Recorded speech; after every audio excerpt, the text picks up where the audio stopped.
Entonces esta jornada es muy especial.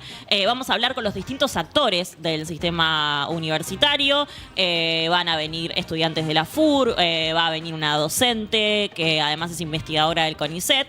Pero arrancamos el día con el rector de la UNR, ni más ni menos, con Franco Bartolacci, a quien le damos la bienvenida. Buena mañana, ¿cómo andan?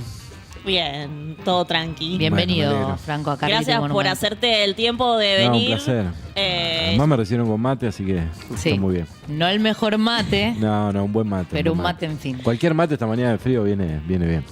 Además, antes de ir a la plaza, supongo. Sí, estoy ya camino a Plaza Pringles, ya hay mucha gente allá. Hoy vamos a... dos motivos, hay manifestaciones en todo el país. En cada ciudad donde hay una universidad pública va a haber alguna actividad Son de más de diverso tipo. 60. Exacto. Pero queríamos hacerlo en todo el país en esta oportunidad porque pone en evidencia una de las fortalezas que tiene la Universidad Argentina, que es su sentido federal.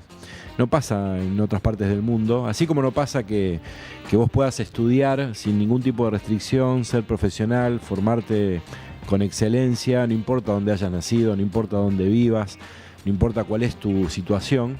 Tampoco pasa que tengas una universidad que te garantice eso en cada punto del país. Esa es una fortaleza. Yo ayer estuvimos en el Senado y les decía que nunca puede ser un problema que un país tenga eso. Eso es parte de las soluciones. Bueno, es lo que estamos tratando de acercar hoy, conversar con la ciudad, pedirle a la gente que nos acompañe en esta oportunidad adhiriendo con su firma al proyecto de ley de financiamiento universitario que presentamos en el Congreso. Nosotros queremos llevar más de 1 millón de firmas en adhesión en defensa de la universidad pública y de la ciencia nacional. Por eso desde las 10 vamos a estar en Pringles juntando esas firmas. A las 14 vamos a concentrar ahí y vamos a caminar hasta Plaza Montenegro, y a las 15 vamos a cantar el himno, se va a leer un documento y vamos a hacer un acto ahí en Plaza Montenegro. Si tuviésemos que resumir en términos claros para quienes están del otro lado, que por ahí no tienen idea cuáles son las implicancias de esta ley de financiamiento universitario y por qué es tan urgente que salga. Porque la situación del sistema universitario y científico es muy delicada. Es un poco más compleja que la que describimos a lo largo de todo el año pasado, en todas las dimensiones. Si vos te referís al presupuesto para funcionar, que son los famosos gastos de funcionamiento, que es lo que recibe la universidad mes a mes para poder hacer todo lo que hace por fuera del pago de salarios, ahí tenemos un desfasaje de casi el 100% entre los incrementos que recibimos y la inflación registrada desde noviembre del 2023 hasta la fecha. La situación del sistema científico es más crítica todavía que la del sistema universitario. Ahí estamos perdiendo recursos humanos muy valiosos, ahí se están discontinuando líneas y proyectos de investigación.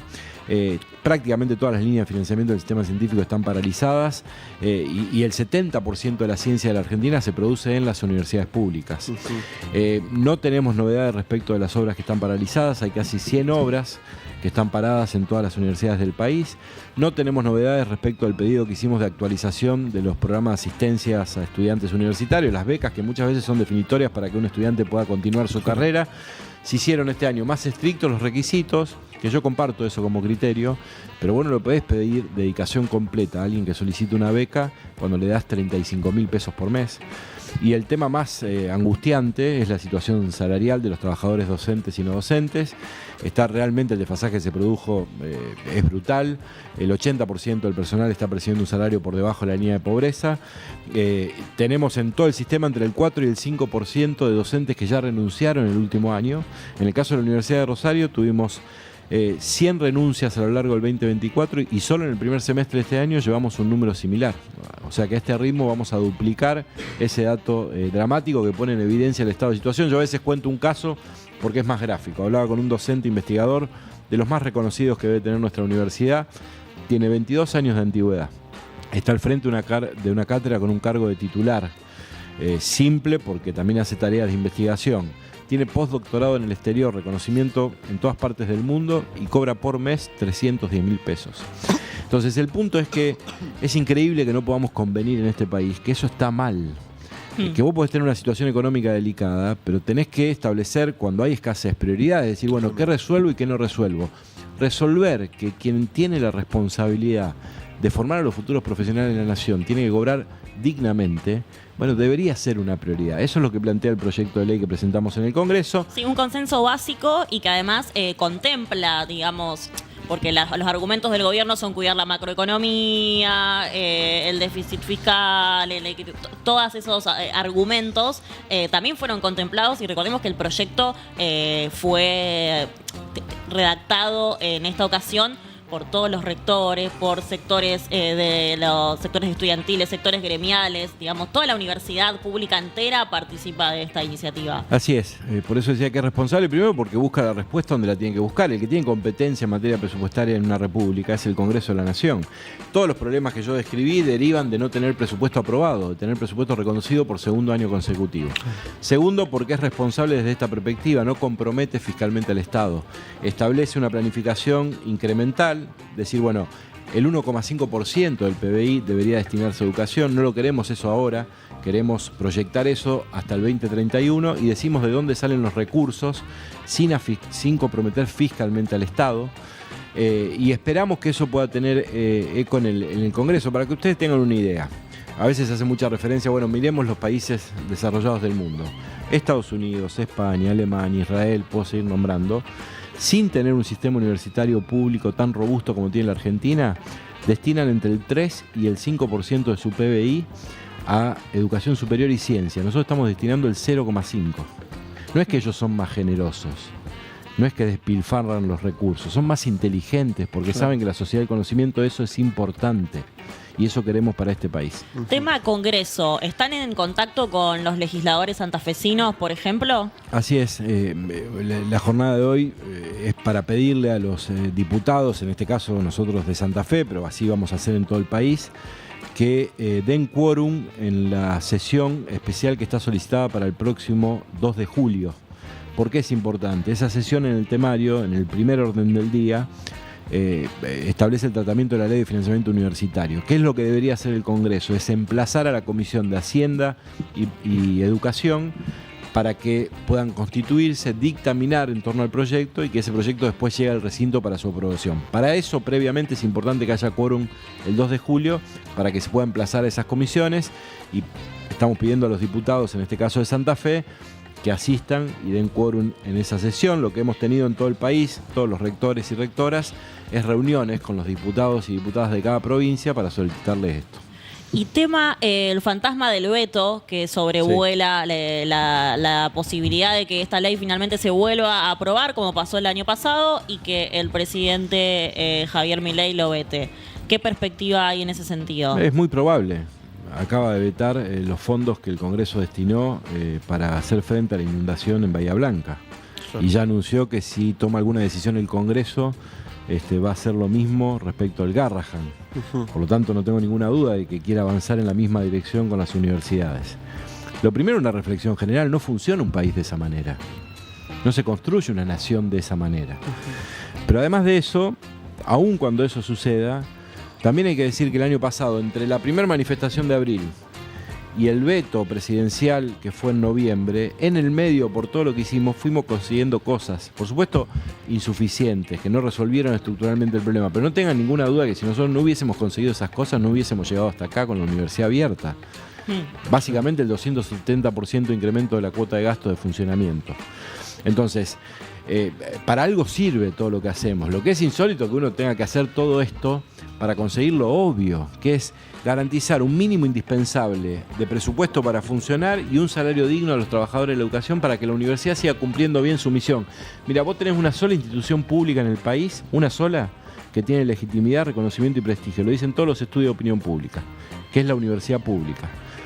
Entonces, es increíble que en vez de pararte sobre esa institución que todavía conserva reconocimiento para reconstruir lo otro, intentes socavarlo. Lo único que te queda bueno, en vez de cuidarlo, lo echás por tierra. Tal cual.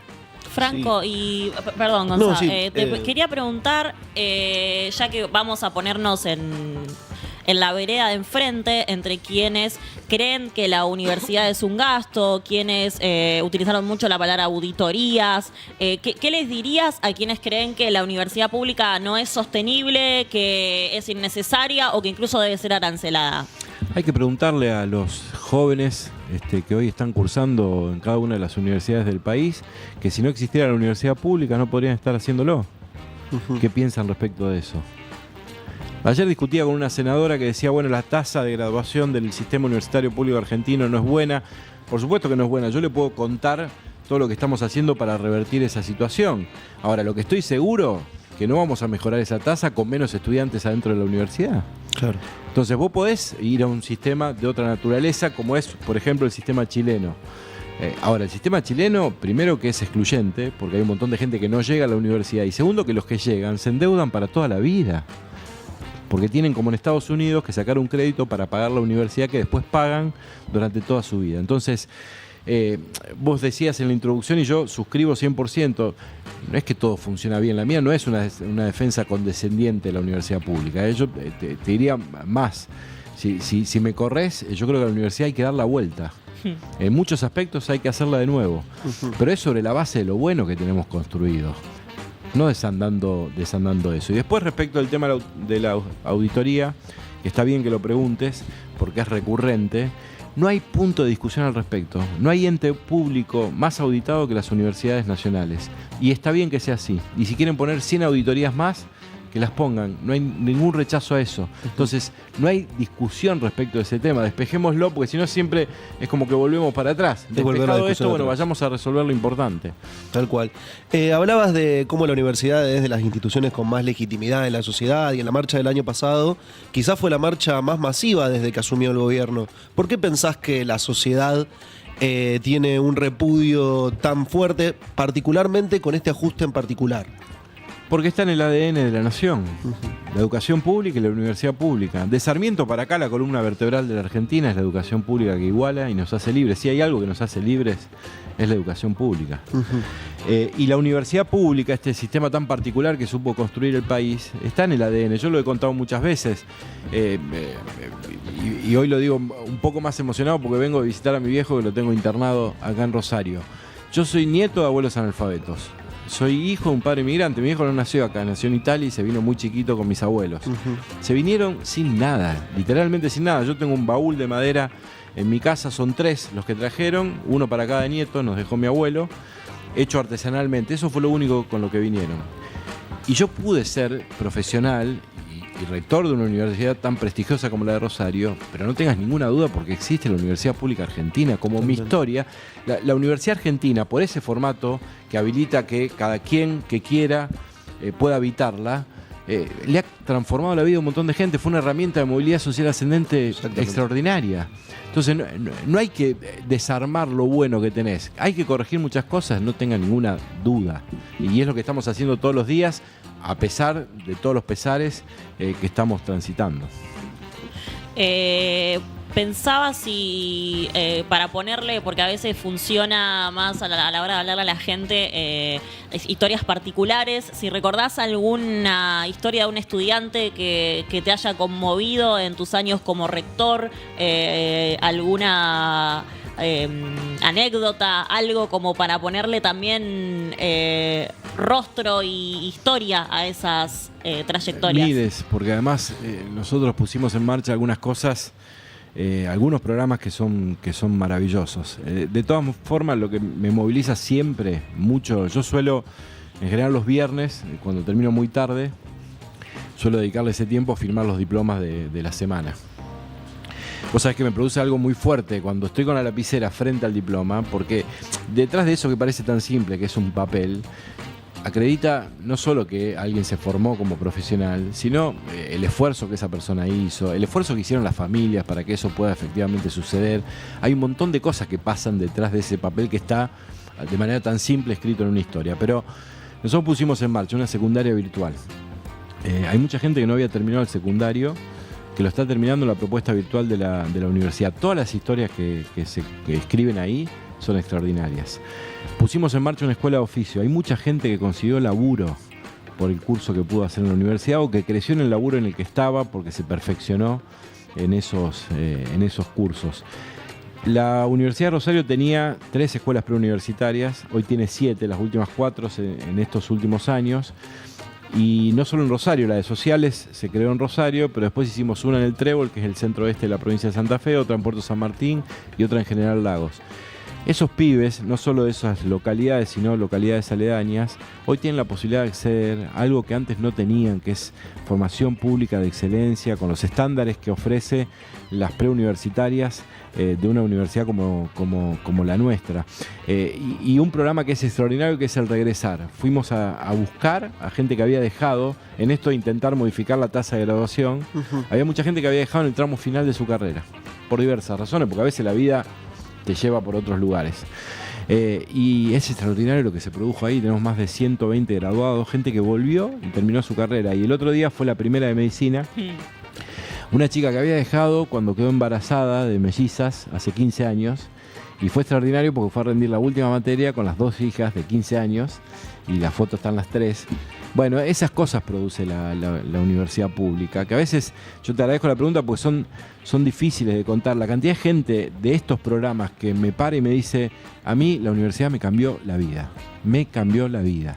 Entonces, eso es lo que da fuerza también, porque uno en general tiene en este contexto noticias horribles todo el tiempo y decís, bueno, ¿de dónde saco fuerzas para seguir peleando? Y bueno, las sacás de cada una de esas historias. Perfecto, Franco, muchísimas gracias. Te liberamos para que puedas ir a la plaza y a seguir luchando. Me quedo con eso que dijiste porque yo pensaba, wow, todo el año pasado, este año también, yendo a Buenos Aires, hablando con legisladores, hablando entre ustedes con los rectores, hablando con la gente, las movilizaciones, todo el cuerpo y el corazón que le ponen desde la universidad a poder recibir el financiamiento que se merecen, y a veces supongo que debe ser difícil sacar fuerza de algún lado. Sí, lo que pasa es que lo que moviliza, yo les agradezco a ustedes y hago una apelación a los diputados de la provincia de Santa Fe. Muchos de ellos son graduados de la universidad pública, muchos son docentes de la universidad pública, que estén a la altura de las circunstancias. Nuestra pelea, yo te decía, movilizan esas historias y también empuja saber que uno está peleando. No es un reclamo de carácter corporativo, no es un interés de los rectores. A mí me quedan 2 años de rector y ya terminé mi vida universitaria en términos institucionales, seguiré siendo docente el resto de mi vida.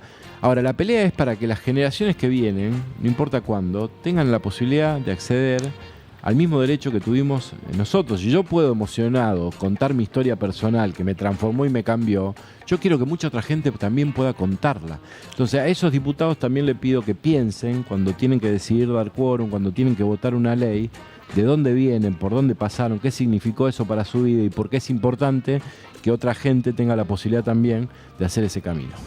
Muchísimas gracias. A ustedes, Estuvimos chicos, hablando con Franco Bartolacci, rector de la UNR. A veces un poco entre tanta urgencia, tanta discusión acelerada se nos olvida por qué ciertas cosas importan. Y los números concretos los pueden encontrar, están en todos los portales de noticias, en los diarios, en lacapital.com.ar. Pueden encontrar el tema presupuestario. Pero queríamos charlar con él más de la parte humana detrás del reclamo. Y bueno, hablar de universidad pública es hablar de futuro, de oportunidades reales, de primeras generaciones de universitarios, como nos decía Franco, de saberes que se construyen de forma colectiva y con el otro. Sí, y a tono con lo que decías vos al principio, Nachi, yo, por ejemplo, mi carrera la hice en un terciario, en el ISET 18, pero la UNR a mí me brindaba algo que mi instituto en ese momento no lo tenía, que era el LABSO, el Laboratorio de Sonido, que yo, sin ser estudiante específicamente de la universidad, yo podía acceder a él. De hecho, los primeros podcasts que hice los grabé ahí de manera totalmente gratuita, con una calidad de sonido, gente completamente predispuesta que estaba operando en ese momento. Tuviste la posibilidad de hacerlo. Sí. Y cuánta gente que por ahí ni siquiera estudia la carrera de locución que puede tener acceso a un laboratorio de sonido de la calidad de ese, ¿no? Tal cual. Bien. Ingresamos en el segundo bloque, en donde vamos a abarcar la parte más estudiantil. Estamos con Agustina Rosso Sacia, presidenta de la FUR, estudiante de Derecho y representante de Reformismo en Acción, y Fiorella Orso, secretaria general y consejera superior de la FUR, y estudiante de Ciencia Política perteneciente al Pampillón. como bien indica tu remera. Corrección, es Bien. consejera superior de la UNR y hablo en representación de la Secretaría General de la Federación Universitaria de Rosario y bueno, la conducción también del Centro de Estudiantes de la Facultad de Humanidades y Artes. Bárbaro. Bien, excelente. Permiso, yo te voy a acercar.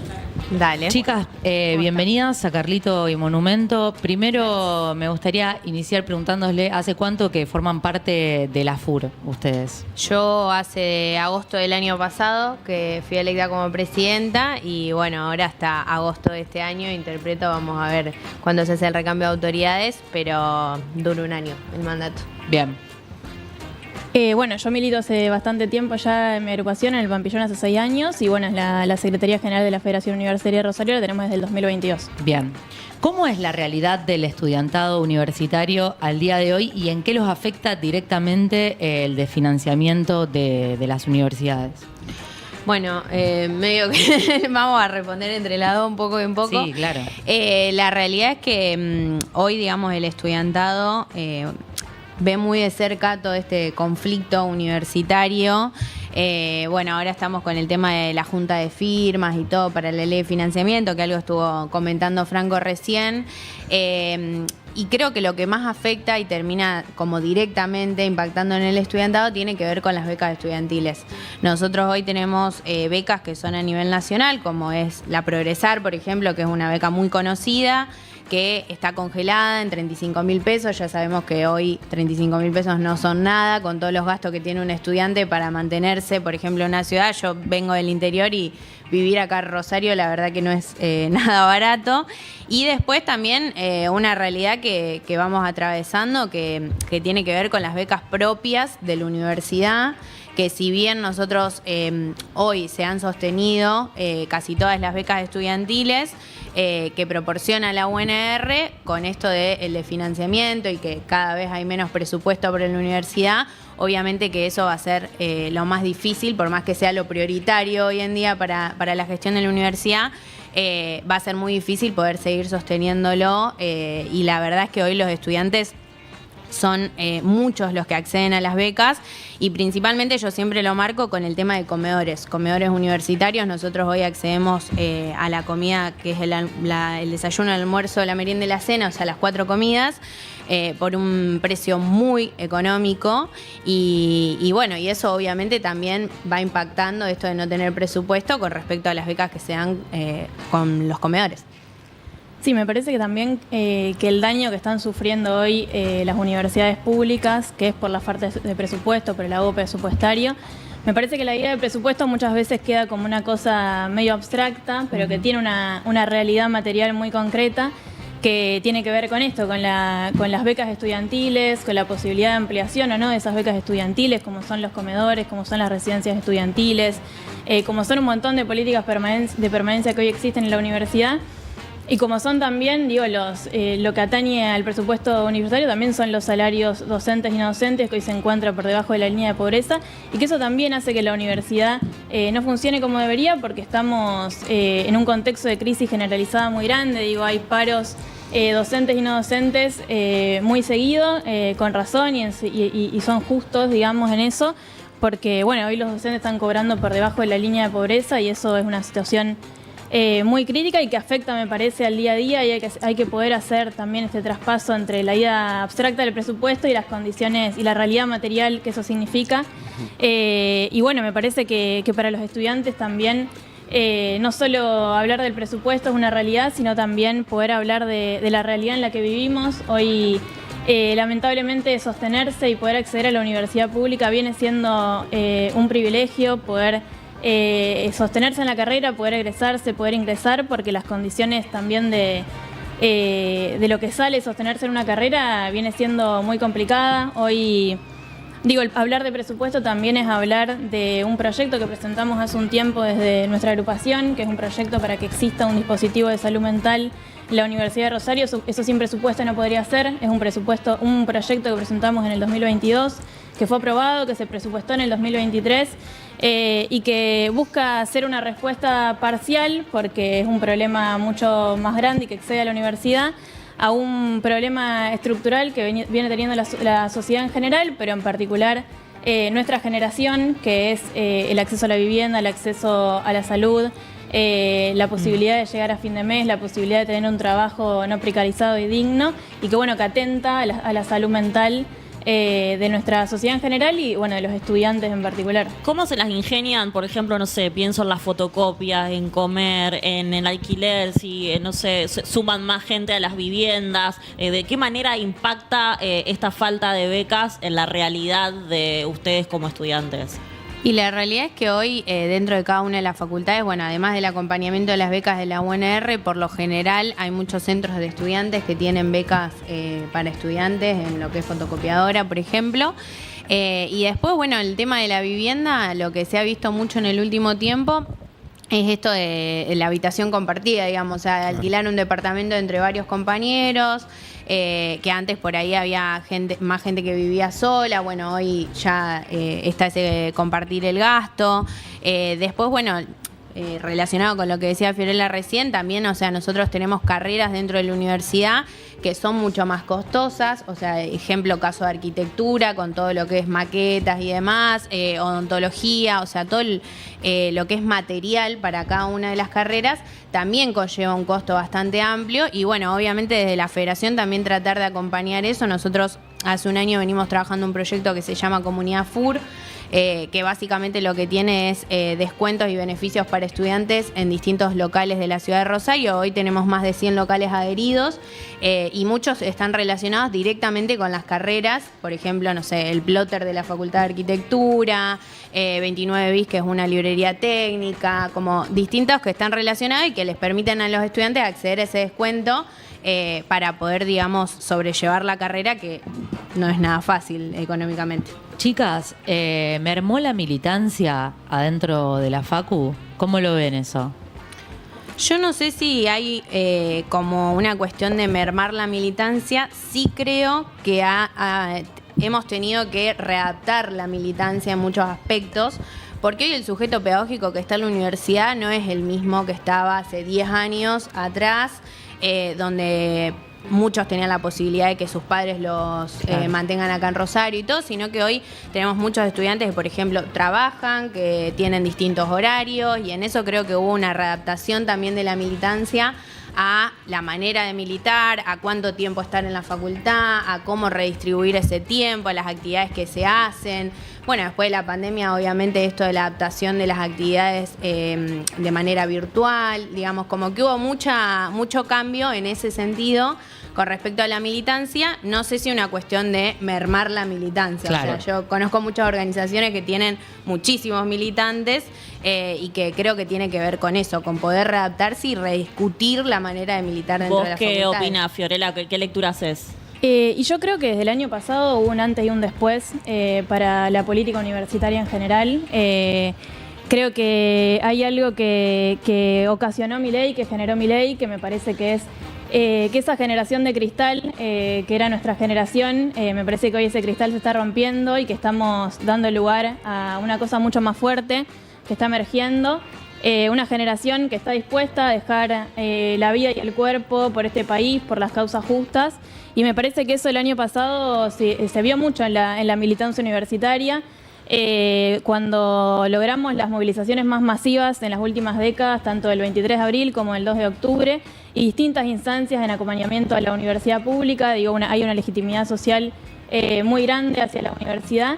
Y que, bueno, el año pasado ya tuvimos una ley de financiamiento universitario que fue aprobada por ambas cámaras en el Congreso, que fue vetada por Milei, y que fue esos mismos diputados y senadores que aprobaron la ley en primera instancia, ratificaron el veto de Milei después, hizo que la ley no salga. Entonces ahí también hay un problema mucho más profundo en la política argentina, y que creo que hoy estamos yendo a una nueva ley de financiamiento universitario, que a un tratamiento y ojalá una aprobación de la ley de financiamiento universitario, pero que para nosotros eso no es un punto de llegada. Me parece para la política estudiantil eso no es un punto de llegada, ni para la militancia, porque es una ley que claramente es justa, que es necesaria, porque aumenta los gastos de funcionamiento de acuerdo al IPC, porque abre paritarias docentes y no docentes y aumenta los salarios de acuerdo a la inflación, porque también amplía las becas estudiantiles. Es una beca necesaria y justa para que la universidad pública siga funcionando,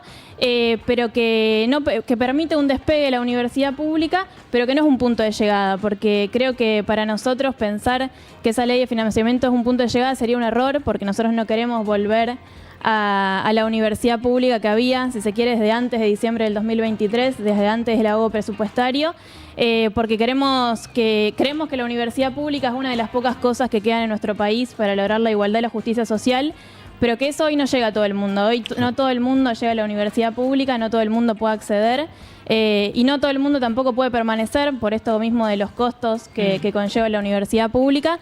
Entonces nosotros no queremos volver al status quo de la universidad desde antes del 2023, sino que queremos pensar en esta ley de financiamiento universitario no como un punto de llegada, sino como un punto de partida para poder seguir explorando y explotando esa potencia igualitarista que vemos en la universidad pública, esa potencia de justicia social. Aprovechar esta crisis, digamos, presupuestaria para poder repensar una universidad mejor aún y que sea más equitativa, menos burocrática, pienso también. Ayer cuando hablábamos del tema, pimponeábamos sobre qué íbamos a preguntarles, porque cada eje íbamos a abordar distintas cosas. Con ustedes puntualmente queríamos hablar del estudiantado. Recordábamos las tomas del año pasado y queríamos consultarles si a ustedes les parece que sigue siendo una medida de protesta vigente, si lo consideran para que este año pueda llegar a realizarse nuevamente toma de facultades, el impacto que tienen, qué balance hicieron de lo que pasó el año pasado y qué perspectiva ven para ahora este año. Acá me parece que no vamos a coincidir. Está bárbaro, las invitamos precisamente porque pueden no coincidir. No, tal cual. Me alegra no coincidir, me alegra no coincidir. Eso es la libertad de la federación. No, la realidad es que nosotros el año pasado, digamos, desde Reformismo en Acción, planteamos el no a la toma, digamos, no por una cuestión de no considerar como la acción una cuestión legítima, sino porque no considerábamos que era el momento para hacerlo. Veníamos de un esquema, digamos, de planificar distintas acciones de cómo abordar el conflicto universitario y consideramos que en ese momento no era como el momento para hacer las tomas. Si bien fue una toma, como reversionada, no la toma habitual que uno conocía de años anteriores, de cuando hubo conflicto universitario que se tomó y no hubo actividad en las distintas facultades y demás, solo pasó en Humanidades el año pasado. El resto de las facultades tuvo una toma más activa, donde seguían, digamos, siendo las actividades, solo que estaban los estudiantes dentro de las facultades manifestándose. Y después, bueno, con respecto a este año, por ahora no es una cuestión que estemos pensando, digamos, en llevar adelante tomas. Veremos cómo avanza todo esto y cómo se da la discusión de cara al 2 de julio y también repensándolo en el segundo cuatrimestre. Yo creo que la medida de protesta de la toma es una medida legítima que se realizó el año pasado en más de 100 facultades de todo el país. Fue una medida nacional que se realizó en muchísimas universidades.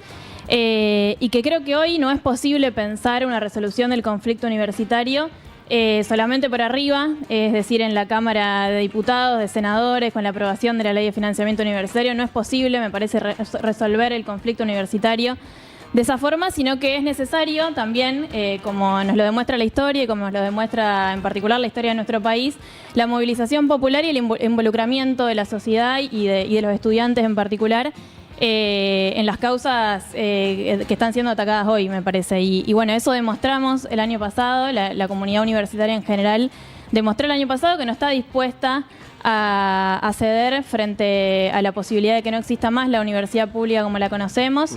Y eso fue, en definitiva, lo que permitió que las universidades públicas sigan funcionando, fue lo que le puso un freno a Milei, porque en un momento se aumentaron los gastos de funcionamiento, pudimos lograr eso. Claro. Fue lo que le puso un freno al veto que realizó Milei. Las tomas en todo el país fueron después del veto.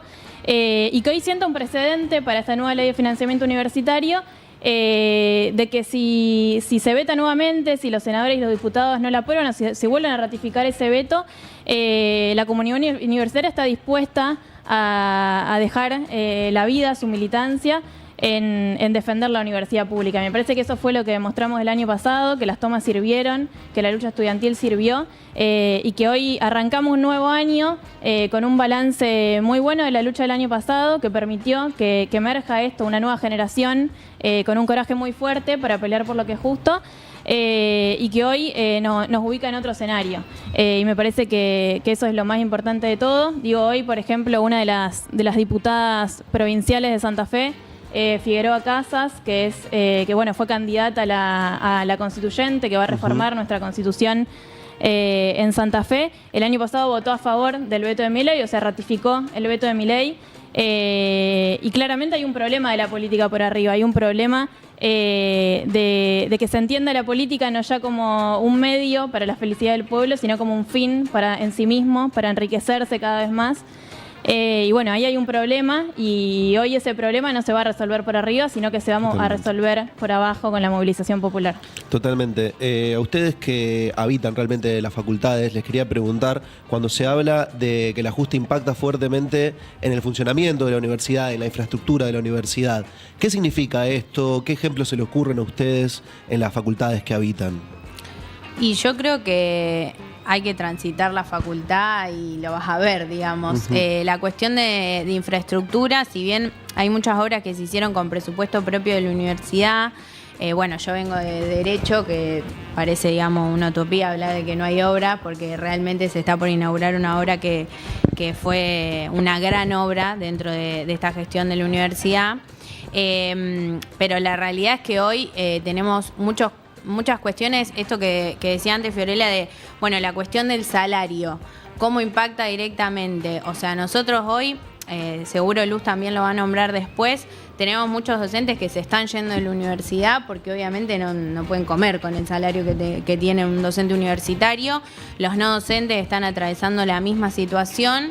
Y eso termina impactando en el funcionamiento normal de las facultades, porque la realidad es que los no docentes son los que te abren la puerta cuando abren cada una de las facultades, los que la cierran, los que mantienen, digamos, esa facultad en funcionamiento durante todo el día. Y eso después genera ese impacto, digamos, de si no hay no docentes, ¿qué pasa?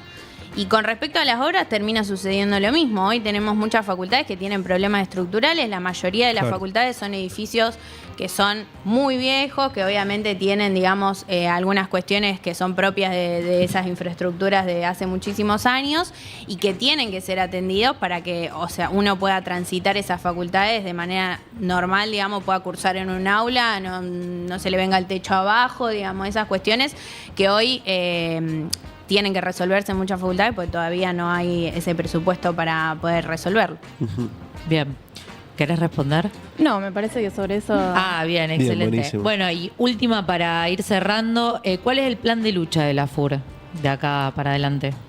Bueno, la realidad es que nosotros hoy vamos a estar con la actividad en Plaza Pringles, que arrancó ahora a las 10 de la mañana, va a ser hasta las 2 de la tarde. Estamos muy enfocados y lo hemos charlado con los distintos centros de estudiantes y los distintos gremios como COA y APUR en lo que es la juntada de firmas con respecto a la ley de financiamiento universitario para poder llevar todas las firmas el 2 de julio cuando se emplace para poder tratar la ley.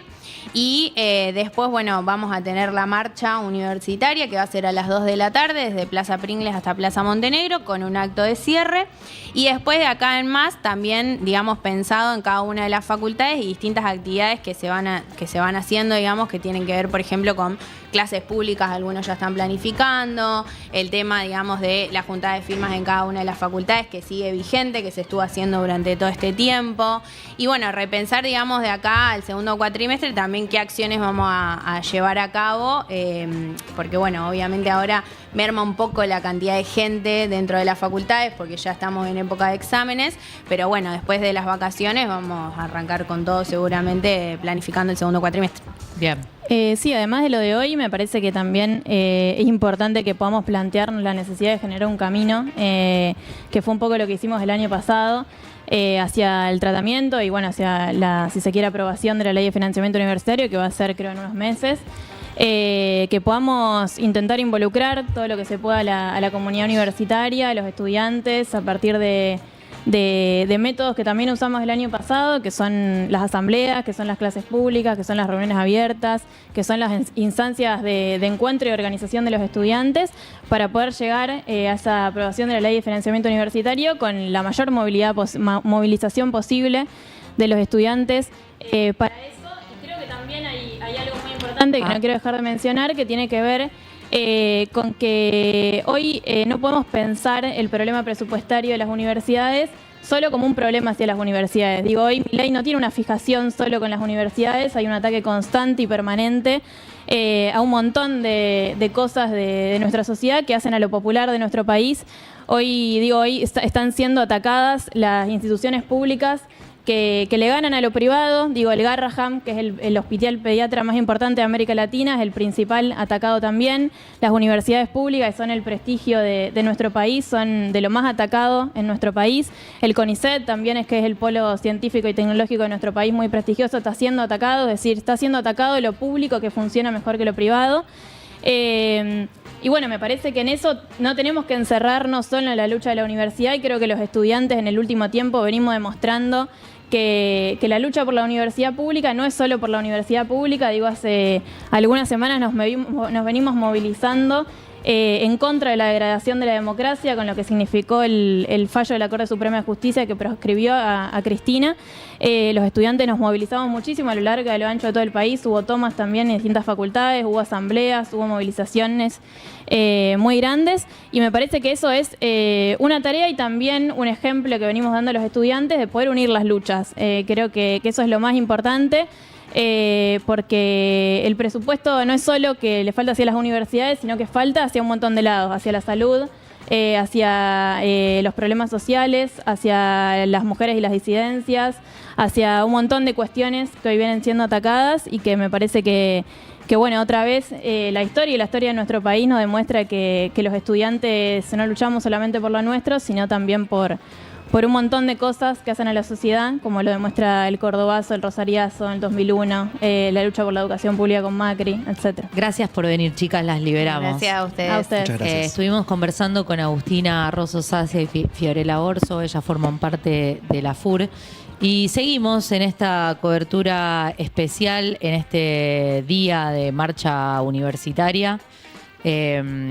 Bueno, pensaba, por ejemplo, conversando con las chicas, en que se vuelve medio como un segundo hogar la universidad, porque uno no solamente que estudia muchas horas ahí, está muchos días, sino que también desayuna, almuerza, merienda. Tus compañeros son tus amigos muchas veces. El gimnasio de la UNR. Totalmente, ¿no? Pasás mucho tiempo ahí. Entonces es como muy importante que sigan funcionando todo al pie de la letra. Es muy importante. Algo que me parece que está copado, que lo nombró Franco Bartolacci, que lo tuvimos en el primer bloque, para quienes se acaban de sumar, esto de no ser condescendiente y no decir que en la UNR está todo perfecto o que estaba todo perfecto, sino que realmente hay muchísimas cosas por mejorar, pero bueno, la solución no es el de financiamiento. Y por otro lado, valorar los dos puntos de vista de las chicas que tuvimos recién, de que dentro de los movimientos estudiantiles también hay disidencias, hay gente que está a favor de las tomas, gente que no. Son discusiones y debates que está buenísimo que se puedan dar. Totalmente. Y me parece también importante poder haberlos traído acá a Carlito y hablar del conflicto desde todas sus aristas. Y algo que mencionaban era precisamente, lo mencionó Bartolacci, lo mencionaron las chicas de la FUR, cómo impacta que los docentes estén cobrando tan pero tan poco, ¿no, Gonza? Totalmente, totalmente. En ese sentido, continuamos con este programa especial de Carlito y Monumento sobre el conflicto universitario. Y ahora vamos con el punto de vista docente, porque tenemos con nosotros a Luz Prados, secretaria adjunta de COAD y docente de la Facultad de Humanidades y Artes, y a la vez investigadora del CONICET. ¿Cómo estás, Luz? Bienvenida. Bien, todo bien. Hace frío, así que bien de estar acá, está calentita. Está lindo el ambiente acá. Sí. Luz, para empezar te quería preguntar, porque entendemos que uno de los principales problemas presupuestarios hoy por hoy es sobre todo la cuestión del salario docente. Más del 60% de los docentes están por debajo de la línea de la pobreza. Sí, la verdad que lo que vimos desde que asumió Milei es el deterioro salarial más grande de la historia reciente de nuestro país. Estamos, digamos, hablando de que hoy estamos cobrando salarios que son similares a los que cobrábamos en el 2001, o sea, de la crisis más importante de la historia reciente de nuestro país. Hoy un docente que recién se inicia, que tiene una jornada completa, o sea, unas 40 horas, está cobrando unos 980.000 pesos, o sea, es un salario que, como sabemos todos, los costos de vida que tenemos más en la ciudad de Rosario, es muy difícil afrontar si uno alquila, si tiene familia, digamos, es muy complejo. Y también estamos alertando, digamos, de que eso, un montón de compañeros y compañeras hoy cobran salarios por debajo de la línea de pobreza. Esta es una situación muy difícil que lo que provoca es que haya muchos compañeros y compañeras que hoy estén buscando más empleo, digamos, el pluriempleo es algo que está afectando a todos los trabajadores y las trabajadoras, pero bueno, en la cuestión docente implica que uno tenga menos tiempo para formarse, menos tiempo para preparar sus clases, menos tiempo para corregir trabajos prácticos, o sea que eso también hay una relación directa entre lo que es la calidad de la educación superior y el tiempo que uno le puede dedicar. Así Totalmente, y también en la calidad de vida de las personas, ¿no? Porque si tenemos que tener cada vez más trabajos, no solo se deteriora la calidad universitaria que pueden brindar los docentes, sino también su calidad de vida, el tiempo que puede invertir hasta en su familia. Sí, sí, la verdad es una situación muy tremenda que la hemos vivido lamentablemente en otros momentos de la historia, pero nosotros lo que vemos es que acá hay un gobierno que lo que busca es destruir la educación pública, que tiene digamos, que ha tomado a las universidades como enemigo concreto desde el día 1, diciendo que todo lo que hacemos en las universidades no sirve para nada, que no tiene sentido social, que lo que producimos en la universidad es solo militancia política, que está poniendo en discusión la producción incluso de conocimiento de la universidad, y que bueno, una de las formas que tiene para vaciar la universidad es destruir el salario, porque bueno, hace poco, tal vez ya lo estuvo diciendo Franco, digamos, el rector de la UNL estuvo alertando de que ya hubo más de 170 docentes que dentro de este último año y medio, desde que asumió Milei esta parte, han renunciado a sus cargos. Y esto implica un problema muy grande porque en la universidad se tarda mucho tiempo en formar recursos, en formar compañeros y compañeras con trayectorias, incluso digamos, como muchos estamos vinculados también a lo que es CONICET, a lo que es investigación, desarrollarse en ciertas áreas lleva tiempo. Entonces también es como un desgaste de recursos formados desde lo público, que parece que de un año al otro, digamos, hay compañeros y compañeras que hoy están migrando a lo privado, y que esto implica un deterioro enorme digamos, de la formación en la universidad. Luz, pienso, por un lado, ¿tienen algún número concreto de cuántos son los docentes que están migrando o abandonando la educación pública para ya sea volver a sus profesiones de base o al sector privado? ¿Y cómo repercute esto en el sistema educativo?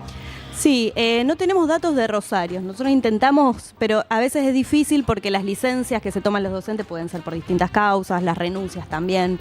Pero bueno, me parece que el dato de una universidad hermana como es la UNL con 170 docentes está hablando de algo que está sucediendo a lo largo de todo el país.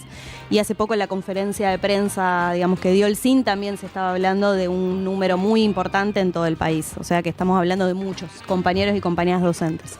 Y esto afecta fundamentalmente a que, digamos, hay áreas que son estratégicas para la formación, para la producción de conocimiento, digamos, en donde lo que estamos viendo es que se están llamando a concursos docentes en donde nadie se presenta, áreas, digamos, que van quedando vacías, en donde además lo que está sucediendo es que el vaciamiento que está produciendo el gobierno sobre CONICET, digamos, estos organismos de ciencia pública como es CONICET, está haciendo que haya cada vez menos jóvenes que estén pensando o se estén proyectando en la investigación, que también, digamos, es como una proyección laboral muy clara. Digamos, yo soy becaria de CONICET, tengo muchos compañeros y compañeras que están renunciando, digamos, a sus becas. Sobre todo eso se va sintiendo en áreas de las ciencias duras, que les decimos, ¿no?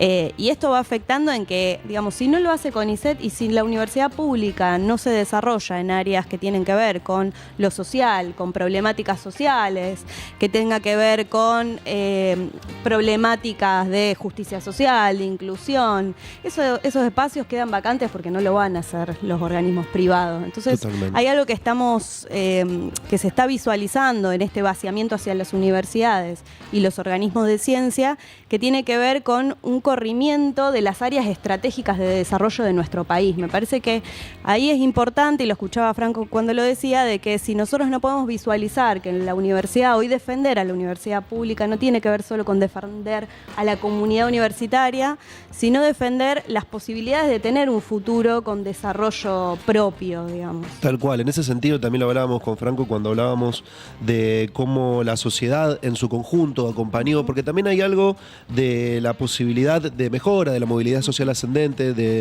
del trabajador que anhela a que si él mismo no pudo llegar a la universidad, que sus hijos puedan hacerlo. Hay algo de eso que también está en juego, ¿no? Sí, sí, sin dudas. Nosotros siempre decimos que la universidad que defendemos, que sabemos que hay muchas problemáticas en la universidad, lo sabemos, como docente lo vemos todos los días, pero que la universidad que defendemos es aquella que permitió que los hijos y las hijas de los trabajadores puedan ingresar a la universidad, que puedan recibirse, que se puedan formar con una formación que es de calidad, que es esa universidad que además tiene un gran compromiso social, porque la universidad hoy no solo forma profesionales, que tal vez es como lo más tangible, sino que también desarrollamos muchas actividades de extensión en barrios populares de nuestra ciudad, desarrollamos actividades de investigación, que como decía, en áreas que muchas veces no son atendidas porque son problemáticas que no tienen, digamos, tantos recursos.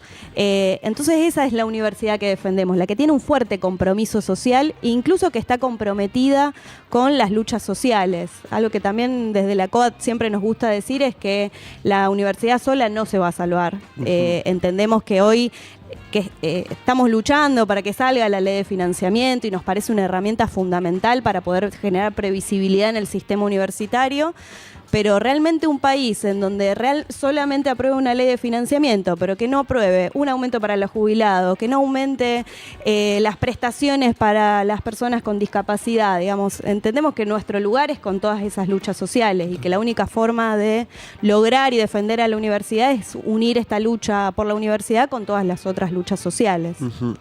Te pregunto también en cuanto a tu trabajo dentro del CONICET, se dice que el ajuste ahí es incluso mayor, que la gran mayoría de los programas están cortados. Quería preguntarte en ese sentido si sentís que estamos cerca de vuelta de una situación de fuga de cerebros. Sí, sin dudas, eso lo estamos viendo de forma muy cotidiana. Por un lado, porque hay, digamos, compañeros y compañeras que ya rindieron lo que se llama el ingreso a carrera de investigación, que son investigadores que ya pasaron por distintas pruebas, digamos, de distintos concursos para ingresar al organismo y que eso ya está congelado desde el 2022. O sea que hay personas que desde 2022 rindieron, fueron aprobadas para ingresar y que todavía están pendientes de su ingreso. Y después que también se redujeron todas las becas, que digamos las becas son la forma de ingresar a estos organismos de ciencia pública. Esto es un problema sobre todo para los jóvenes investigadores, para los egresados de las universidades que ven ahí como un espacio de desarrollo profesional, y después que se ha cortado todo tipo de financiamiento para muchos proyectos y particularmente en las áreas que trabajo yo, que tienen que ver con educación, o sea, con las ciencias sociales. Me parece que hay como un encono incluso de este gobierno con las ciencias sociales, en donde se nos plantea, ¿no?, que parece que no tenemos sentido social si no producimos un conocimiento que pueda ser ligado al mercado, digamos. Exacto. ¿Qué ejemplo le das? Porque hoy intentamos bajar todo medio a lo tangible. Una investigación del CONICET que conozcas o que hayas participado, que realmente haya transformado la vida de la gente.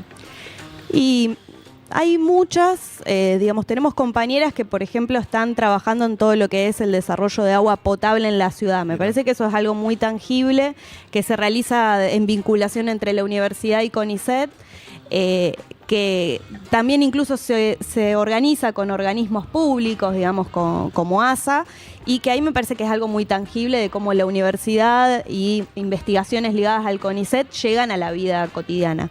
Pero después, pensando más incluso en las ciencias sociales, yo, por ejemplo, investigo sobre los procesos de inclusión en la universidad y el acompañamiento a estudiantes que recién se inician y las dificultades con las cuales se encuentran en ese ingreso. Y ahí trabajamos bastante en vinculación con distintos proyectos, con área de bienestar estudiantil, y vemos cómo esas políticas llegan a los estudiantes y permitan que hoy estudiantes que vienen de barrios populares de la ciudad, que son de comunidades QOM, por ejemplo, ingresan a la universidad y persisten. Entonces, en la medida en que logramos como esas redes, me parece que se logra como una fortaleza de la investigación asociada a la universidad pública y a resolver problemáticas sociales. Gracias. No, gracias a ustedes. Bien, estuvimos hablando con Luz Prado, secretaria adjunta de COAD y también docente en la Facu de Humanidades Acá y tiene una Arte. fan, dice, grande Luz, la mejor profe que tuve en mi paso por la carrera. Qué Hay lindo. Carlos y Carlas que la conocen de la Facu. algunos. Así es. Bueno, bien. ¿Cuánta data? ¿Cuánta Mucha data información? para procesar. Me parece que lo más importante ante estas cosas que quizás muchas veces quedan en títulos, conflicto universitario, era la intención acá en Carlito y Monumento, era tomarnos un rato, en este caso la primera hora del programa, para bajarlo a tierra, para hablar con los protagonistas, ya sea el rector Franco Bartolacci, que habló al principio del programa, pueden retroceder el vivo, con las dos representantes de la FUR, de corrientes muy distintas, como son la Franja y el Pampillón, y con Luz, que además de ser docente es investigadora, y esta es un poco la realidad que está viviendo en la universidad hoy en día, y explica un poco por qué es importante apoyar la lucha, más allá de las críticas que tengamos para hacer, o de los posicionamientos personales que tengamos sobre si funciona bien o no funciona bien, si podría funcionar mejor o no. Y por ahí decían en el chat, pueden buscar porque hay una forma de firmar online, así que googleen ahí el link, yo lo puse pero queda medio raro el link en el chat, quienes no